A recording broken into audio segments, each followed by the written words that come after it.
first off, any lineup changes that you can walk us through? Got a couple game time decisions. From your team, is there one or two things that you're looking for, not just today, but sort of going forward, that you want to see them get better at? Well, get back to our identity a little bit more. I think we've gotten away from it lately.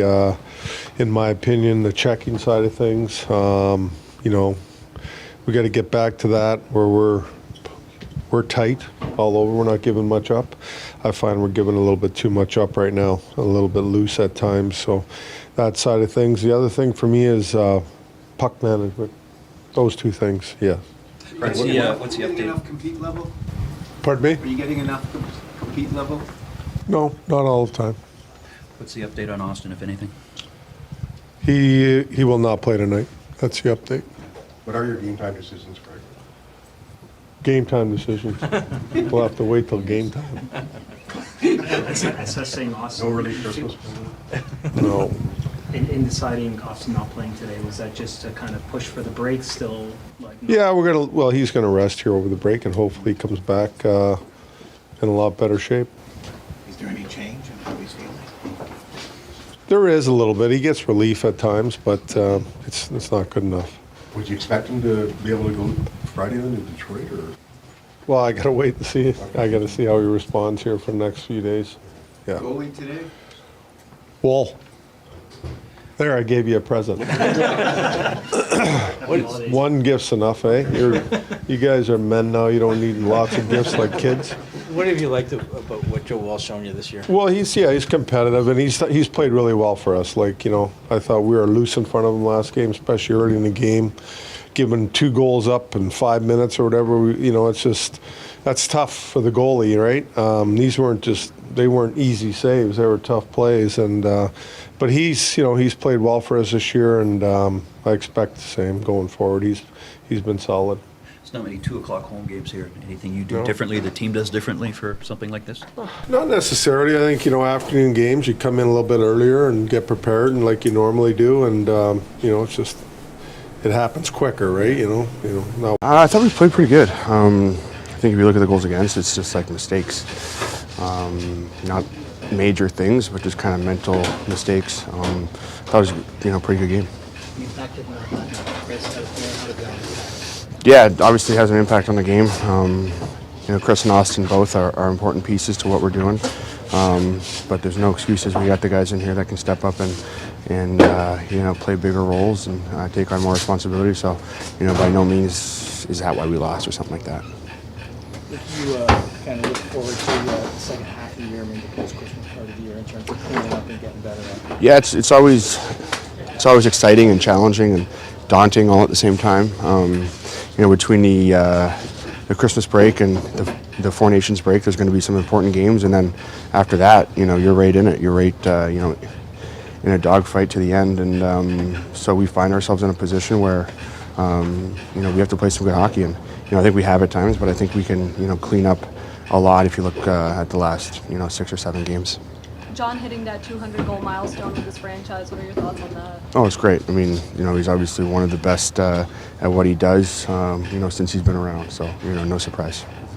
Sorry, Morgan, the defensive numbers are good. How does this team, do you think, the offensive numbers back to where they want to be? Well, I think you always, you're always trying to improve your defensive numbers, and you're always trying to create more offense without, making the big sacrifice on the other end of things. So I think in general we can always create more offense. I think if you play within structure and you play good defensively, offensive chances will come. As a D-corps, you want to be involved in that, and I think we can do a better job of that. So yeah, we're always striving to improve in that area. You guys had a nice run when Austin first went out, and I have to figure over time when your best player's not here, it's going to cumulative effect of some kind. Is that what you're seeing some of that now? It's only been 2 games that he's missed, so it's hard to say. But I think what you're getting at is accurate. I don't think that there's any dispute in terms of his importance to our group, and I think we did great without him earlier in the year. But over the big picture, if you have a choice between having him in the lineup or not, you want him part of the team. You kind of see it with what Scheifele did today for them. In terms of how he can change a game. Yeah, Mark's a great player, extremely talented. I played with him a long time ago, so I've enjoyed watching his career, and he's one of those dangerous offensive weapons for sure. There's no question. What's your plan for the holiday break? Just spend some time with family. That's all. Leafs facing center crisis amid injuries, eyeing trade market for solutions. As the Toronto Maple Leafs battle through a growing injury list and a suspension, their lack of depth at the center position has become a glaring issue. According to Sportsnet's Elliotte Friedman in his latest 32 Thoughts article, the Leafs are among the teams exploring trade options to bolster their lineup. This effort is coming amid increasing competition from teams like the Chicago Blackhawks and Nashville Predators, who have also set their sights on improving their center depth. Friedman didn't mince words about the Leafs' predicament. The teams currently focusing on centers, including Chicago and Nashville, must consider when others will enter the market. Toronto will undoubtedly be one of those teams, he wrote. While the Blackhawks and Predators may have an edge in terms of cap space and assets, the Leafs remain a team to watch as the season progresses. The Leafs situation is urgent, with up to 7 forwards currently unavailable due to injury or suspension. Ryan Reeves is serving a 5-game suspension, while key players like Auston Matthews, upper body, Matthew Knies, upper body, Kaje Jarnkrok, groin/sports hernia, David Kampf, lower body, Max Domi, lower body, and Max Pacioretty, lower body, are all sidelined. The team has even considered temporarily shifting Mitch Marner to the center position, highlighting the severity of their depth issues. This isn't just a short-term concern for the Leafs. Depth at center has been a persistent challenge for the team, and while stopgap solutions like Marner could help in the interim, the front office appears keen to explore longer-term fixes. For fans of the blue and white, this has been a recurring theme. The Leafs' center depth often becomes a problem at the worst possible times. James Myrtle of The Athletic recently added more fuel to the speculation, naming several potential trade targets who could help the Leafs address their issues. Among them is Ryan O'Reilly, a familiar name for Toronto fans.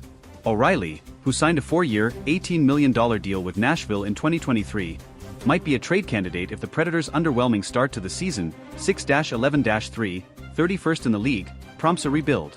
However, his steep price tag and history with the Leafs, including rejecting a free agency offer less than 2 years ago, make this a complex and potentially unlikely move.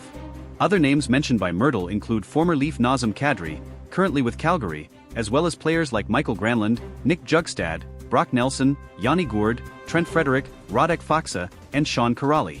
While some of these options seem more plausible than others, it's clear that general manager Brad Treliving will need to get creative to find the right piece without mortgaging the team's future. Cap space remains one of the biggest obstacles for the Leafs. Unlike teams like Chicago and Nashville, which have more flexibility and assets, Toronto is walking a financial tightrope.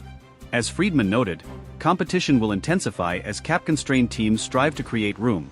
For the Leafs, that could mean waiting for the market to develop further, a risky move given their current needs. The situation also highlights the Leafs' ongoing struggle to build a roster that can withstand the grueling nature of an NHL season. Injuries are an inevitability in hockey, but Toronto's current predicament underscores the importance of depth, a quality the team has struggled to consistently maintain. Looking back on recent years, the Leafs have often leaned heavily on their star players, particularly Matthews, Marner, and William Nylander. While these players have delivered in spades, the lack of reliable depth options has left the team vulnerable in critical moments. The current crisis at center is merely the latest example of this recurring issue. Some fans have called for more aggressive moves from Treliving, arguing that now is the time to strike while the team's core is in its prime. Others, however, are more cautious, pointing to the dangers of overpaying for short-term fixes. Striking the right balance will be key, especially as the Leafs aim to keep their championship window open. Despite the challenges, there's no denying that Toronto has the talent to be a contender, provided they can patch up their lineup. The ongoing rumors and speculation surrounding potential trades show that the Leafs are at least exploring every avenue to strengthen their roster. For fans of the blue and white, this moment feels like a pivotal point in the season. With a lineup ravaged by injuries and a tough schedule ahead, the Leafs must act decisively to avoid falling behind in the standings. The addition of a dependable center could be the difference between weathering the storm or watching another season slip away. Whether it's O'Reilly, Kadri, or another surprise name, one thing is certain: the Leafs are under pressure to deliver. And for a fan base as passionate and loyal as Toronto's, there's no room for excuses. The time to act is now, and Leafs Nation is watching closely. As the trade deadline approaches, the stakes couldn't be higher. Will Treliving pull off a move that solidifies the Leafs' status as a contender, or will the search for center depth become yet another chapter in the team's long history of what-ifs? Only time will tell, but one thing's for sure, it's never boring in Leafs land. As the Maple Leafs navigate this critical juncture, their fan base remains as vocal as ever. Toronto is a city that breathes hockey, and the pressure on Brad Treliving to make the right moves is immense. Every decision he makes, or doesn't make, will be scrutinized, from talk radio to social media, where Leafs Nation is already debating the merits of the various names being floated as potential trade targets. Among the louder debates is whether the team should prioritize a high-profile acquisition like Ryan O'Reilly or Nazem Kadri, or focus on a lower-cost, reliable center who can fill a supporting role without costing too many future assets. While O'Reilly's leadership and playoff experience make him an attractive option, his contract and recent history with the Leafs add layers of complexity to any potential reunion. Similarly, Kadri's gritty, two-way playstyle remains a fan favorite, but his cap hit and availability might render him an unrealistic target. Another factor complicating the Leafs situation is their tight salary cap.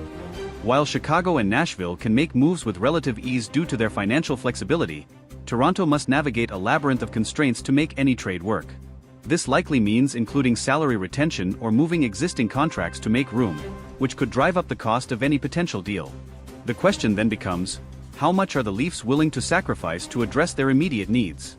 One potential trade partner generating buzz is the Seattle Kraken. Yanni Gourde, a dependable two-way center, has been mentioned as a possible target. Gourde's versatility and championship pedigree from his time with Tampa Bay make him an appealing option. Seattle, however, is in playoff contention and may not be inclined to part with a key piece unless the Leafs can provide a substantial return. Another intriguing name is Brock Nelson of the New York Islanders. Nelson is a consistent scorer and reliable faceoff-man, qualities that would undoubtedly bolster Toronto's center depth. However, the Islanders are notoriously cautious when it comes to trades, and prying Nelson away would likely require a significant package, including picks or prospects that the Leafs may be hesitant to part with. For all the trade talk, some analysts believe the solution might come from within. Sheldon Keefe has shown a willingness to experiment with his lineup, and players like Pontus Holmberg or Fraser Minton could be given an opportunity to step up.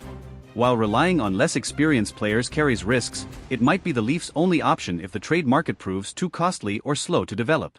Adding to the Leafs' urgency is the timing.